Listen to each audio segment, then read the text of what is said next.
모세가 길을 가다가 숙소에 있을 때 여호와께서 그를 만나사 그를 죽이려 하신지라. 모세도 지금 모세는 모세의 길을 걸어가야 되잖아요. 지금 이제 순종하기로 작정하고 이제 애굽으로 돌아가서 내 백성을 이끌겠다라고 모세가 결심했어요. 그런데 모세가 아직 문제점을 한 가지 가지고 있습니다. 하나님께서 갑자기 지금 순종해서 애굽으로 지금 모세가 내려가고 있잖아요. 내려가고 있는데 하나님께서 모세를 죽이려고 하는 거예요. 이 죽이는 것은 어떤 의미냐면 심판의 의미거든요. 여러분 이상하지 않습니까? 저는 이 본문 볼 때마다 이상하더라고요. 하나님이 그렇게 모세가 거절 앞에서 얼마나 많이 했어요.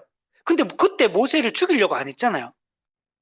근데 갑자기 지금 모세가 이제는 하나님께 설득당해서 일종의 설득당해서 이제 순종해서 이제 하나님의 그 계획에 동참하기로 작정하고 이제 애굽으로 가족을 다 데리고 모든 걸 청산하고 가잖아요. 그러니까 진짜 이제 하나님 뜻에 자기가 순종하겠다는 마음으로 떠나고 있는데 근데 왜 갑자기 하나님이 모세를 죽이려고 하느냐는 거야. 이게 이해가 됩니까? 진짜 이해가 안 되잖아요. 그죠? 왜 죽이려고 하느냐? 하나님이 지금 어떠냐면 지금 노기를 띠고 있는 거죠. 하나님 화를 내고 있는 거 하나님께서 지금 노하시고 있는 거다. 노하시면서 모세를 죽이고 심판하려고 하나님께서 하고 있다는 거예요. 그 이유가 뭐냐면 우리 26절 끝에 보면 그때 십보라가 피난편이라 함은 할례 때문이었더라. 그러니까 이 모든 상황이 뭐 때문에 생긴 문제냐면 할례 때문에 생긴 문제예요. 모세가 자기 아들에게 할례를 행하지 않았기 때문에 그래서 모세를 하나님께서 지금 죽이려고 하는 거예요. 모세를 죽인다는 얘기는 모세 가족들 다 죽는다는 얘기예요. 할례 받지 않은 아들들도 죽고 다 죽는 거예요. 그럼 할례가 무엇입니까? 할례는 하나님의 백성됨, 언약 백성됨의 표징이에요. 이 사람은 하나님과 언약 관계에 있는 내 백성이다. 하나님의 백성이다. 라는 걸 표시하는 표징이 바로 이 할례거든요. 이스라엘 백성들은 원래 며칠 만에 할례를 받아야 됩니까? 네, 태어나면 8일 만에 할례를 반드시 행해야 됩니다. 우리 이걸 잘 보여주는 게 창세기 17장입니다. 우리 창세기를 우리가 이해할 때 몇 개 중요 장이 있거든요. 창세기 12장에는 땅 자손 복을 약속합니다. 이 말은 하나님이 언약을 주시는 장면이에요. 언약을 선포하시는 내용이 창세기 12장이에요. 그리고 창세기 15장은 뭐냐면 새와 짐승을 쪼개고 타는 횃불이 그 사이를 지나가는 이 장면이거든요. 이건 어떤 의미겠습니까? 언약을 맺는 장면이에요. 언약 체결하는 체결식이 15장에서 이루어져요. 그러니까 12장은 언약을 체결한 게 아닙니다, 여러분. 언약을 주시고 약속의 말씀을 주신 거고 15장은 실제로 언약을 공식적으로 체결하는 체결식이고 그리고 17장에 넘어오면 하나님께서 아브라함에게 할례를 행하라 이렇게 얘기합니다. 이게 되게 중요한 거예요. 자, 요거는 우리가 중요한 본문이라서 한번 찾아볼게요. 창세기 17장 7절에서 14절 말씀.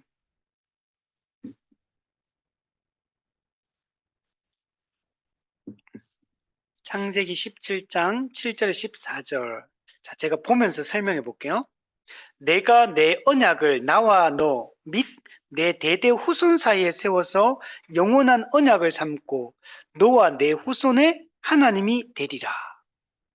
여러분, 하나님이 영원한 언약을 세우신 거예요. 그리고 이 언약 관계에 있을 때만 하나님이 우리의 하나님이 되실 수가 있습니다. 언약을 맺지 않으면 언약 안에 들어오지 않으면 하나님이 우리의 하나님이 되실 수 없고 우리는 그분의 백성이 될 수 없어요. 그 8절에 보면 내가 너와 내 후손에게 거류하는 이 땅, 이 가나안 온 땅을 내가 기업이 되게 하겠다. 영원한 기업이 되게 하겠다. 나는 그들의 하나님이 되리라. 그 9절에 보면 그런즉 너는 내 언약을 지키고 내 후손도 대대로 지키라. 그리고 나서 하는 말이 너희 중 남자는 다 할례를 받으라. 이것이 나와 너희와 너희 후손 사이에 지킬 내 언약이니라. 이게 중요한 거야. 할례는 하나님과 우리의 관계를 보여주는 거야. 우리가 하나님과 언약 관계에 있고 우리는 하나님의 언약 백성이라는 사실을 드러내고 표시하는 게 바로 이 할례인 겁니다. 그래서 11절에 보면 너희는 포피를 베어라. 그 가죽을 베어라. 이것이 나와 너희 사이의 언약의 표징이니라. 우리가 하나님과 언약 관계에 있다는 그 표시가 이 육체의 살에 행하는 할례인 겁니다. 그래서 12절부터 보면 너희 모든 남자는 다 할례를 받고 또 이방인에서 또 돈으로 산 자 이런 모든 사람이 다 할례를 받으라 이렇게 말합니다. 그래서 13절 끝에 보면 내 언약이 너희 살에 있어 영원한 언약이 되려니와 그 살에 표시가 있는 겁니다. 그러나 14절에 보면 할례를 받지 않은 남자 어떻게 됩니까? 백성 중에서 끊어지는 거예요. 끊어지는 거. 예, 절단. 끊어지는. 이 할례가 끊는 거거든 사실. 그 자르는 거잖아요. 자르는 거. 끊어내는 거예요. 절단의 개념이 되게 중요해요. 절단. 이게 절단. 끊어져 버리는 거예요. 할례를 받지 아니하면 너도 끊어질 것이다. 이걸 보죠. 왜? 그가 내 언약을 배반하였어. 요게 중요해요. 할례를 받지 않는 건 어떤 의미냐? 언약을 배반하는 하나님의 그 약속의 말씀을 거부하는 사건이에요. 이거는 하나님과의 관계를 무시하는 거예요. 이 언약과 할례는 매우 중요한 관계성을 가지고 있는 겁니다. 그래서 오늘 본문에 모세가 자기 아들에게 할례를 행하지 않았기 때문에 하나님께서 이 모세를 죽이려고 하는 것을 볼 수가 있는 겁니다. 우리 앞에 이게 또 앞에 본문과 연결이 돼 있어요. 우리 지난주에 살펴보았던 본문에 보면 그 하나님께서 모세에게 이제 가라 했잖아요. 그러면서 22절에 보면 여호와의 말씀에 이스라엘은 내 아들 내 장자다 그렇죠. 그리고 나서 23절에 보면 내 아들을 보내달라 나를 섬기게 해달라 이렇게 요구를 하니까 만약에 보내주기를 거절하면 어떻게 됩니까? 네 아들 네 장자를 죽이리라. 죽이는 거 이게 여기서 나오는 끊는 거 절단하는 것과 같은 의미인 거. 장자는 여러분 백성을 대표한 가족의 대표자거든요. 그러니까 장자를 다 죽이는 거는 애굽 민족을 다 멸절시키겠다 이런 의미예요. 왜 멸절시킵니까? 이들은 어떤 사람이요? 하나님과 언약 관계에 있지 않은 자이기 때문에. 이들은 할례를 받지 않은 자, 애굽 사람들은 하나님과 언약 관계를 맺지 않은 자이기 때문에 할례 받지 않은 자, 언약 백성이 아닌 자이기 때문에 이들은 죽어요. 그런데 이거는 이스라엘 사람도 마찬가지예요. 애굽 사람을 다 죽이는 거는 그들이 언약 안에 있는 자가 아니기 때문에 죽는 거예요. 그러면 이스라엘 백성은 다르냐? 나중에 보면 장자 죽음할 때 출애굽기에 보면 그 10가지 재앙 중에 여러분 피를 어떻게 됩니까? 문설주에 발라야 돼요. 그 문에다가 어린 양의 피를 바르면 죽음의 천사가 넘어가고 안 바르면 죽어요. 여러분 애굽 사람들만 그렇습니까? 아니에요. 이스라엘 백성들도 그 이스라엘 사람이라 할지라도 만약에 피를 바르지 않으면 그도 끊어지는 거. 피를 바르는 자만이 어린 양 예수 그리스도의 피를 바르는 자만이 여러분 사는 겁니다. 이스라엘 백성도 마찬가지죠. 만약에 모세가 지금 할례를 행하지 않는다는 말은 언약을 무시하는 행위예요. 언약을 잊어버리고 있는 거예요. 하나님의 이 언약을 가볍게 여기고 있는 겁니다. 언약을 배반하고 있는 거예요. 그러면 하나님이 모세도 어떻게 합니까? 죽이려고 하시잖아요. 하나님이 모세도 심판하시려고 하는 것을 볼 수가 있는 겁니다. 그럼 만약에 모세가 아들에게 이 할례를 행하지 않으면 그 아들도 어떻게 될까요? 끊어지는 거예요. 모세도 끊어지고 아들도 끊어지고 다 끊어지는 겁니다. 여러분, 언약에 충실할 때만 우리가 구원을 받는 거예요. 언약 안에 머물러 있을 때만 우리가 구원을 받는 거예요. 하나님과의 언약 관계가 끊어지면 우리는 죽는 겁니다. 애굽 사람들만 죽는 게 아니에요.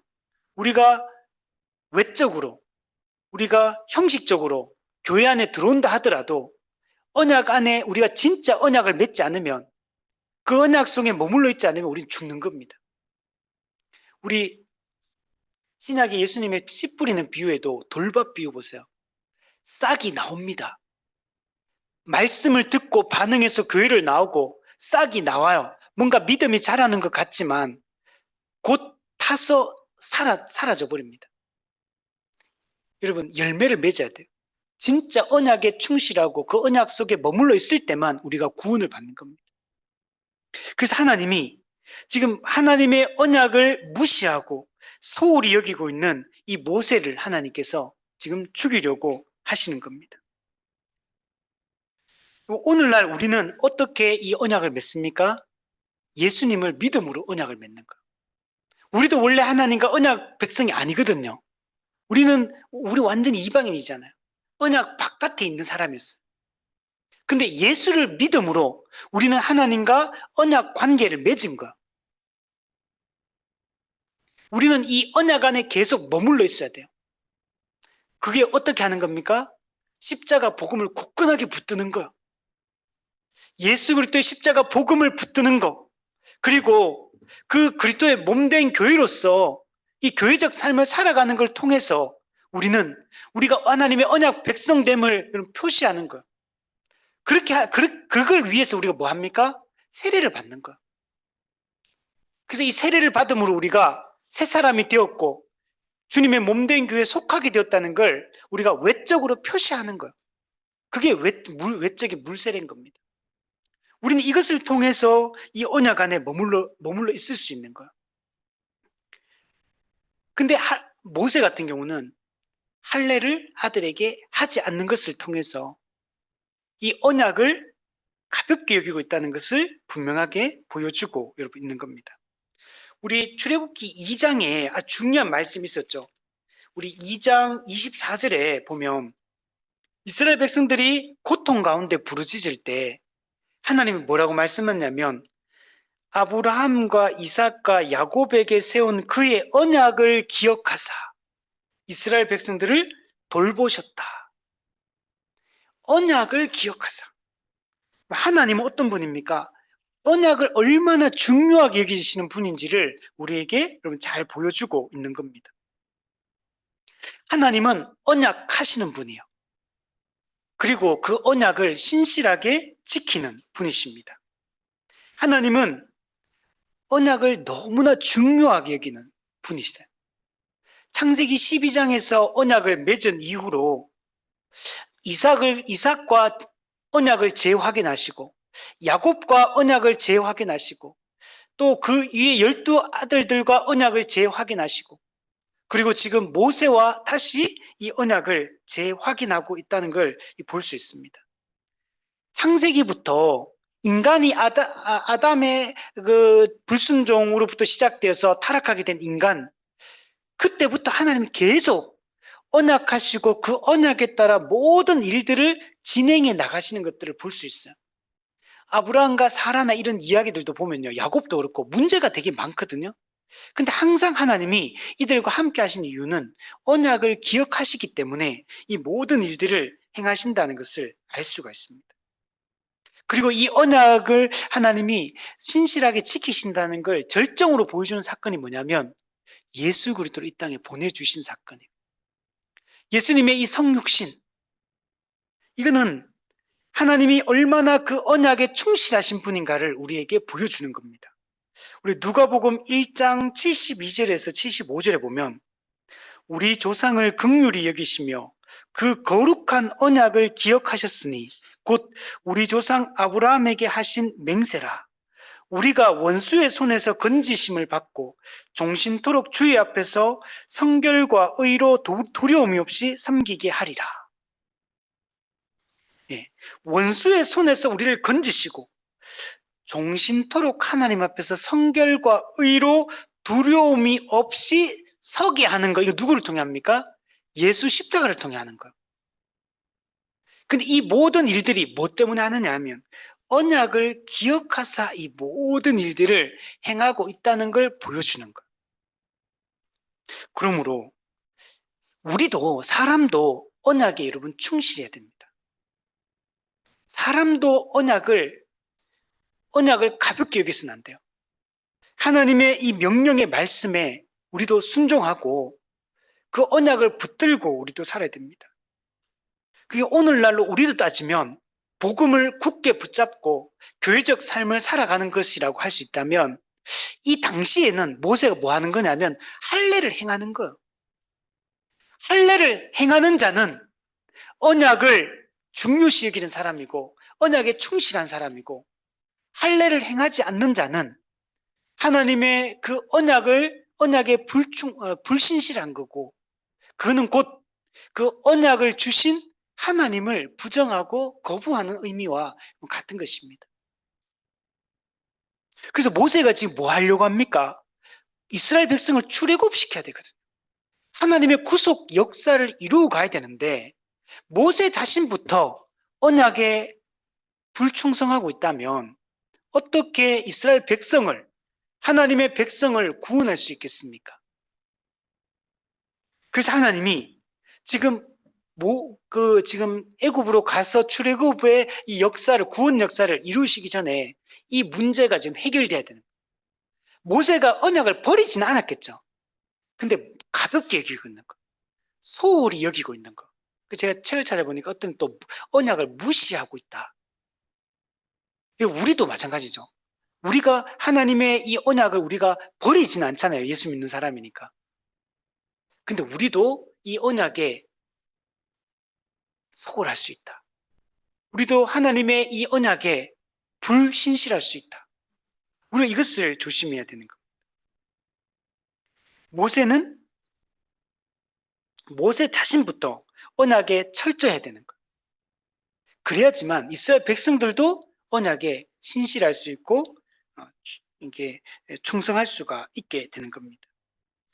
그 레위기 김경렬 교수님이라고 이 레위기 우리나라에서 학자 중에 되게 열심히 하시는 분이 있는데 이 김경렬 교수님이 이 부분에 대해서 이런 말씀하시더라고요. 구약에서는 할례가 언약 백성에게 이렇게 목숨처럼 중요했다.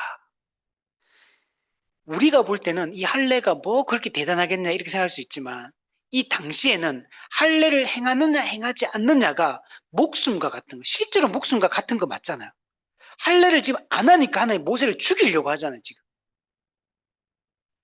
할례를 받느냐 받지 않느냐가 중요한 거예요. 오늘 우리에게도 마찬가지죠. 우리가 성령 세례를 받고 우리가 물 세례를 받는 게 매우 중요한 거예요. 우리도 이 성령 세례와 물 세례를 받지 않으면 안 되는 겁니다. 물론 물 세례를 받지 않아 구원받지 못하는 거 아니지만 우리가 성령 세례 받고 하나님의 백성이 되었다는 걸 물 세례를 통해 외적으로 표시를 하는 게 중요합니다.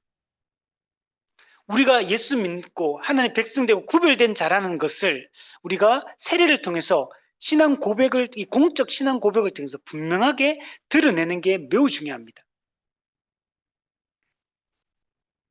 그럼 모세는 왜 할례를 행하지 않았을까? 그래서 여기에서는 여러 가지 얘기들이 있는데 그 중에 하나 설득력 있게 주장하는 것은 십보라가 반대했을 거다. 이렇게 보통 얘기를 많이 해요. 왜냐하면 십보라는 이스라엘 사람이 아니거든요. 십보라는 미디안 백성이거든요. 그 십보라는 종교적으로, 문화적으로 전혀 다른 생각을 가지고 있는 다른 어떤 세계관을 가지고 있는 사람이기 때문에 그래서 이 할례라는 이 히브리 민족의 이 의식을 이해할 수 없었기 때문에 그래서 그 반대 때문에 모세가 하지 않았을 거다 이렇게 얘기를 합니다. 그런데 그럼에도 불구하고 모세가 정말 이 언약의 중요성을 알았다면 시행을 했어야 되거든요. 근데 시행을 하지 않은 겁니다. 십보라의 그 반대를, 그죠? 그걸 십보라를 책망하고 설득하고 그래서 했어야 되는데 안 했던 거. 우리 하와가 선악과를 따먹을 때도 아담이 머리로서의 책임을 했어야 되거든요. 그걸 막았어야 되고 그 책망했어야 되는데 그 안 했거든요. 동일하게 여기서도 그런 장면이 나타나는 겁니다. 그럼 출애굽은 매우 중요한 거예요. 언약이 실현되는 게 출애굽이거든요. 그 언약, 할례는 뭐냐면 그 언약의 핵심적인 요소가 바로 할례인 겁니다. 지금 우리는 출애굽을 위해 달려가고 있어요. 근데 그 출애굽에 있어서 중요한 게 언약이고 그 언약의 핵심 요소가 바로 이 할례이기 때문에 하나님이 이 구속 역사를 이루어감에 있어서 이스라엘 백성들이 할례를 받고 하나님의 백성됨을 표시하는 것들이 매우 중요하고 자신을 구별하는 게 거룩한 게 매우 중요합니다. 그래서 하나님께서 모세 생명을 위협하시면서까지 지금 여기서 할례를 촉구하고 있는 겁니다. 하나님은 언약하셨잖아요. 백성은 뭘 해야 돼요? 언약을 준수해야 되는 거예요. 근데 모세는 그 언약을 준수하지 않았기 때문에 하나님께서 지금 심판하려고 하시는 겁니다. 이 장면을 십보라가 딱 보고 있어요. 그리고 25절에 보시면 십보라가 돌칼을 가져다가 그의 아들의 포피를 베어 그의 발에 갖다 대며 이르되 당신은 참으로 내게 피난편이로다. 하나님이 모세를 죽이려고 하니까 십보라가 급하게 돌칼, 이게 날카로운 칼이 아니에요. 우리 살을 이제 포피를 베어야 되잖아요. 돌칼로 이걸 설근설근 이게 이렇게 했을 거 아니에요. 그 당시에 얼마나 안 들었겠습니까? 얼마나 고통스럽겠어요. 그 아들은 진짜 그죠? 얼마나 힘들었겠어요. 그래서 십보라가 이 돌칼을 가지다가 아들의 포피를 뱁니다. 이 베어라는 게 이게 히브리어로 카라트, 이게 자르다, 자르는 거예요, 자르는 거. 근데 이 베어, 이 카라트가 사실 이게 자르다는 의미도 있는데 이게 어떤 의미가 있냐면 언약을 체결하다 이 의미가 담겨 있어요. 이 자르다는 말 속에. 왜? 언약을 체결할 때 뭐랍니까? 동물을 자르잖아요. 쪼개잖아. 이 단어에서 이 언약을 체결하다는 의미가 나와요. 그래서 여기서 아들의 포피를 자른다, 벤다. 이게 이 언약을 체결하는 것과 이게 중요한 의미를 가지고 있는 겁니다. 그래서 이 짐승을 뱀으로, 짐승을 쪼개므로 언약을 정말 신실하게 시행할 것을 다짐하는 이 의식이 바로 이 의식인 겁니다. 그래서 지금 원래는 누가 그 아들의 포피를 베어야 됩니까? 모세가 해야 돼요. 모세가 아들의 포피를 베어야 되는데 모세가 포피를 안 베니까 그러니까 하나님이 모세를 죽이려고 했고 이 장면을 본 십보라는 어떻게 행동하냐면 모세를 대신해서 아들의 포피를 베는 겁니다. 십보라가. 그러니까 하나님의 요구가 뭐냐면 포피를 베라는 거잖아요. 그 하나님의 요구를 모세가 순종하지 않으니까 십보로가 대신해서 하나님의 요구를 지금 충족시키고 있는 겁니다. 그러니까 이건 어떤 의미가 있냐면 할례를 지금 행했잖아요. 이 의미는 뭐냐면 언약을 재확인하는 의미가 여기 담겨 있는 거예요. 그 포피를 뱀으로 언약을 재확인하고 지금 무너진 하나님과의 관계를 회복하고 있는 이게 바로 십보라가 하는 여러분 행동입니다. 십보라가 어떻게 지금 이 할례 때문에 이런 일이 하나님이 모세를 남편을 죽이려고 한다는 걸 어떻게 알았을까? 그거는 정확하게 알 수는 없어요.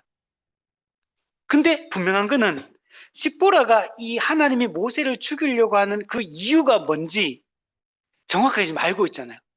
알고 있고 그 원인을 제거하기 위해서 하나님의 요구를 충족시키기 위해서 아들의 포피를 급하게 베는 이 행동을 하고 있는 것을 볼 수가 있습니다. 그만큼 이 언약이 중요한 거예요. 이 할례가 중요한 거예요. 할례를 행하고 안 행하고가 매우 중요한, 이건 언약을 정말 언약에 충실하냐 충실하지 않냐 이거의 문제이기 때문에 이게 중요한 겁니다. 근데 십보라는 아들의 포피를 어떻게 하냐면 모세의 팔에 갖다 댑니다. 포피를 대고 그 모세의 팔에다가 갖다 대면서 하는 말이 당신은 참으로 내게 피난편입니다. 피난편. 이게 이제 공동 번역 같은 경우는 피로 얻은 나의 신랑이다. 피로 얻은 신랑이다. 이렇게 말해요. 피로 얻은 남편이다. 이렇게 말하고 현대인의 성경은 당신은 나에게 피의 남편입니다. 이렇게 얘기해요. 그러니까 쉽게 얘기하면 피남편이란 말은 피로 얻은 남편이다. 만약 포피를 안 뱄으면 어떻게 됩니까? 남편이 죽었겠죠. 근데 포피를 뱄기 때문에 포피를 베면 피가 나잖아요. 포피를 베면서 피를 흘림으로 남편의 생명을 살렸다. 이제 이런 의미가 있는 거예요. 그래서 이걸 뭐와 연결할 수 있냐면 예수 그리스도의 피와 또 연결을 해서 해석하는 경우들도 있어요. 예수 그리스도의 피 흘림을 통해서 우리가 영적 생명을 얻게 되었다.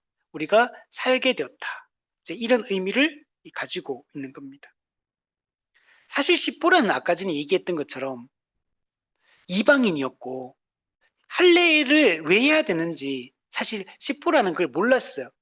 십보라는 오히려 자기 남편이 아들의 그 할례를 행하는 것을 고통스러운 그걸 고통을 주는 걸 거부했거든요. 그래서 할례를 안 했던 거거든요, 모세가. 물론 그것만의 이유는 아니죠. 모세 스스로가 그게 이제 원인이긴 한데 모세 스스로가 언약을 이렇게 무시하는 마음이 있었기 때문에 가볍게 여기는 마음이 있었기 때문에 했지만 어쨌든 그런 과정이잖아요. 근데 십보라는 지금 자신이 꺼려했던 그러나 자신의 의지와는 무관하게 지금 아들에게 할례를 행할 수밖에 없는 상황이 된 거예요. 왜 안 그러면 자기 남편이 지금 죽임을 당하게 되기 때문에 그래서 남편을 살리기 위해서 자기가 어떻게 보면 거부했던 그러나 어쩔 수 없이 그 할례를 행하고 있는 것을 볼 수가 있습니다. 그럼 십보라는 이걸 통해 뭘 깨닫겠습니까? 하나님의 언약의 중요성 그리고 언약과 할례의 관계성 이런 걸 깨닫게 되는 거예요. 이걸 통해 가지고 십보라는 하나님을 이제 이후부터 이제 나중은 하나님을 섬기게 되고 언약 백성에 편입되어서 나중에 보면 출애굽과 광야의 그 여정 속에서 함께 하는 것들을 볼 수가 있습니다.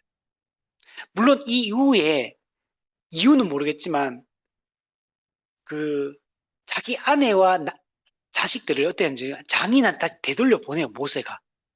그 출애굽 18장에 가면 시내산에 들어가기 직전에 아말렉과 전쟁에서 이기고 나서 시내산 들어가기 그 사이에서 장인이 십보라와 아들들을 데리고 모세한테 다시 와요. 그리고 그때 만나가지고 시내산에서 하나님이 강림하시는 것을 함께 경험하고 그때부터는 쭉 같이 있어요. 이거는 뭘 보통 해석하기 어떻게 해석했냐면 왜 돌려보냈느냐. 모세는 지금 이 피 사건 있잖아요. 할례 사건. 이 사건에서 엄청난 두려움을 느꼈다고. 그래서 여기서 이게 그러니까 하나님 앞에서 얼마나 그 엄청난 두려움을 느꼈다고 그래서 자기 아내와 남편을 장인에게 되돌려 보냈다 이렇게 해석을 하더라고요.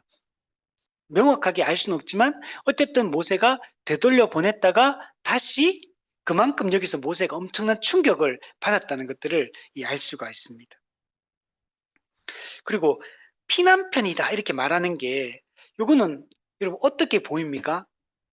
부정적인 의미 같아요? 긍정적인 의미 같아요? 당신은 내게 피난편이다. 이렇게 얘기하잖아요. 긍정적으로. 네. 요거는 부정적인 의미로 해석하는 경우도 있고, 긍정적인 의미로 해석하는 경우도 있어요. 이게 부정적인 의미로 이걸 해석을 할 때는 이제 어떤 의미냐면, 당신 때문에 내 소중한 아들이 엄청난 고통을 겪게 됐다. 그래서 남편을 향한 원망, 독설, 불평 이런 의미로 이 말을 지금 피난편이다 당신은. 당신 때문에 지금 내 아들이 이렇게 고통당한다. 이제 이런 의미로 부정적인 의미로 쓰고 있다. 이렇게 해석하는 경우가 있고 두 번째는 긍정적으로 해석할 때는 지금 아들의 할례를 행하지 않으므로 남편이 죽게 되었잖아요. 소중한 남편이 죽게 됐잖아. 사랑하는 남편이 죽게 됐잖아요. 근데 자기 아들이 피를 흘림으로 고통을 받음으로 어떻게 됩니까? 남편이 살게 됐잖아요. 다행이다. 감사하다. 그래서 안도의 마음으로 당신은, 그래서 아까는 피남편이 뭐였어? 피로 얻은 남편. 피를 흘림으로 내가 다시 얻게 된 남편이다. 이런 감사의 의미로 이것을 또 하고 말하고 있다. 이렇게 해석하는 경우도 있습니다. 그 중에서 긍정적인 의미로 해석하는 게 조금 더 많아요. 그래서 조금 더 지지받는 해석은 긍정적인데, 근데 학자들도 이걸 어떻게 말하냐면 둘 다 가능한 해석이다 이렇게 봅니다. 그러니까 부정적으로 해석해도 성경 전체적으로 출애굽기의 이 내용들을, 이 십보라 사건들을 해석이 가능해요. 근데 이제 긍정적으로 해석해도 가능해요. 부정적으로 해석하는 거는 십보라가 이제 믿음이 없는 측면으로 강조를 하는 거고, 이제 긍정적인 의미로 해석할 때는 십보라도 모세를 만나면서 모세를 통해서 하나님에 대한 이런 것들을 어느 정도 알게 되었기 때문에 이제 믿음이 점점 더 이제 생기고 강화되고 있는 이런 측면으로 해석하는 그런 내용입니다. 자, 어쨌든 간에 포피를 베고 피를 흘리는 것은 어떤 의미냐면 생명을 구원하기 위하여 이 피로 언약을 맺는 것과 같은 의미가 되는 겁니다. 그래서 할례는 피 흘림을 통해서 우리가 하나님과 언약 관계에 있음을 재확인하는 이런 의미가 있다라고 이렇게 말을 하는 겁니다. 그래서 이렇게 하나님이 요구하던 게, 모세가 직접 할례는 행하지 않았지만 십보라를 통해서 아들에게 할례를 행했잖아요. 그래서 하나님의 요구가 충족이 됐어요. 그래서 다시 모세는 언약을 소중하게 생각하는, 언약에 충실한 사람으로 모세가 준비가 되게 됩니다. 그래서 이 정신을 차리고 깨닫게 된 거죠. 그래서 어떻게 되느냐? 26절에 여호와께서 그를 놓아주시니라. 여러분, 이 하나님이 모세를 놓아주셨다, 이 말은 모세가 언약을 소홀히 여길 때 하나님이 죽이려고 하던 그 계획을 하나님이 철회하시고 내리려고 했던 하나님의 그 진노를 돌이키셨다는 의미가 있는 거예요. 우리 예수님의 십자가 화목제물 되심 어떤 의미예요?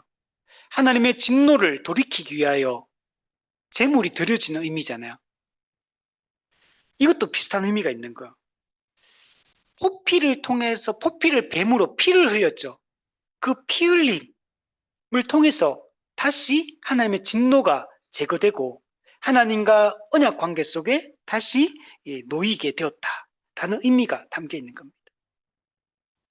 이 놓아주셨다, 이 말은 히브리어에 또 어떤 의미가 담겨 있냐면 치료하다, 이런 의미가 담겨 있어요. 하나님이 모세에게 진노를 처리하고 내려주지 않았는데, 근데 이거 어떻게 보냐면 놓아줬다는 말이 치료하다는 의미가 있기 때문에 하나님이 아들의 포피를 베지 않음으로 말미암아 하나님이 사실 뭐 했다면 질병을 내리셨을 거다. 이게 많은 학자들의 견해입니다. 그래서 지독한 어떤 질병에 모세는 지금 걸려 있는 상태예요. 이미 징계가 시행이 된 거예요, 사실은. 근데 하나님이 그 질병으로부터 고쳐주시고 놓아주셨다, 치료해주셨다, 이게 바로 놓아주셨다는 의미다, 이렇게 해석을 하는 겁니다. 자, 우리 한번 정리해 보면 하나님은 아브라함과 언약을 맺으셨습니다. 그리고 그 언약의 징표로서 하나님은 할례를 행하게 하셨습니다. 모세는 하나님의 구속 역사의 도구로, 그죠? 중보자로, 구원자로 부름받았잖아요. 근데 모세 자신은 할례를 받았어요. 근데 모세가 자신의 아들들에게도 마땅히 그러면 할례를 행해야 되거든요. 아브라함이 자기 아들들, 그 종들에게 할례를 행했던 것처럼 마땅히 자기 아들에게 할례를 행했어야 되는데 할례를 행하지 않았어요. 언약에 순종하지 않은 겁니다. 우리는 이것을 통해서 하나님이 모세를 할례를 행하지 않으니까 죽이려고 하는 걸 통해서 하나님이 얼마나 언약을 중요하게 생각하는지를 볼 수 있는 겁니다. 하나님은 언약을 기억하사 그 언약하신 대로 모든 일들을 이루어가고 있다는 것을 볼 수가 있습니다. 언약 관계가 부정되어지면 하나님의 심판을 받게 되는 겁니다. 우리는 하나님의 언약에 순종해야 되고 충실하게 우리는 그 언약에 임해야 되는 겁니다. 오늘 우리가 이것을 받아들이는 것은 예수 그리스도를 믿음으로 받아들이는 거예요. 왜? 예수 그리스도는 언약을 성취하시는 분이잖아요. 우리가 언약에 신실한 방법은 그 언약을 성취하시는 그리스도 예수를 믿음으로 받아들이는 것. 그리고 그분의 그 말씀에 순종하며 살아가는 것. 이것이 우리가 오늘날 언약에 충실한 이런 방법입니다. 구약의 할례는 옛언약 백성의 여러분 표시였습니다. 신약의 세례는 이 구약의 할례는 이 신약의 세례를 여러분 예표하고 있죠. 상징하고 있죠. 신약의 세례는 우리가 하나님의 새언약 백성됨을 이런 표시하는 게 바로 이 세례인 겁니다. 우리는 믿음으로 성령을 받았습니다. 성령 세례를 받은 것. 우리가 성령 세례 받아서 옛사람이 죽고 새사람을 입은 우리는 이제 새사람으로서 우리가 교회에 속하여 살아가는 것이 우리에게는 마땅한 것입니다. 골로새서 2장 11절에서 너희가 손으로 하지 아니한 할례를 받았으니 곧 그리스도의 할례다. 육적 몸을 벗는 것이다. 우리는 손으로 행하는 할례가 아니라 손으로 하지 아니한 할례, 육의 몸을 벗는 것, 육적인 몸을 벗는 것이 여러분 이게 그리스도의 할례, 곧 세례라는 겁니다. 그래서 너희가 세례로 그리스도와 함께 장사되고 우리는 세례 받을 때 그리스도와 함께 옛사람이 십자가 못 박혀 장사되고 죽고 없어지는 겁니다. 그리고 하나님께서는 죽은 자들 가운데서 다시 일으키신 하나님의 역사를 믿는 우리를 그리스도와 함께 일으키신다. 그리스도와 함께 죽고 그리스도와 함께 일으켜 주시는 겁니다. 이게 우리가 세례를 통해서 이런 일들이 일어나게 되는 겁니다. 그래서 히브리서 9장에 보면 예수님을 뭐라고 말씀하시냐면 새 언약의 중보자시다. 새 언약의 중보자. 우리가 첫 언약 때의 범한 죄에서 우리를 속량하기 위해서 예수 그리스도는 십자가에 못 박혀 죽으신 겁니다. 그리고 우리를 영원한 기업을 얻게 하셨다. 영원한 기업, 하나님의 나라를 얻게 하셨다라고 말씀을 하고 있는 겁니다. 오늘 우리가 얻은 이 구원을 정말 감사하고 이제 우리 하나님께서 언약에 충실하지 않을 때 그를 죽이고 심판하려고 하셨던 것처럼 오늘 우리도 만약 이 언약을 우리가 어기고 언약을 깨뜨리고 이렇게 살아간다면 우리도 징계를 우리가 받게 될 겁니다. 우리 언약에 충실한 삶을 우리 살았으면 좋겠고 이 언약에 충실한 삶은 말씀에 순종하는 것을 통해서 나타난다. 교회로서 잘 살아가는 것을 통해 이게 드러난다는 걸 우리가 잘 확신했으면 좋겠습니다.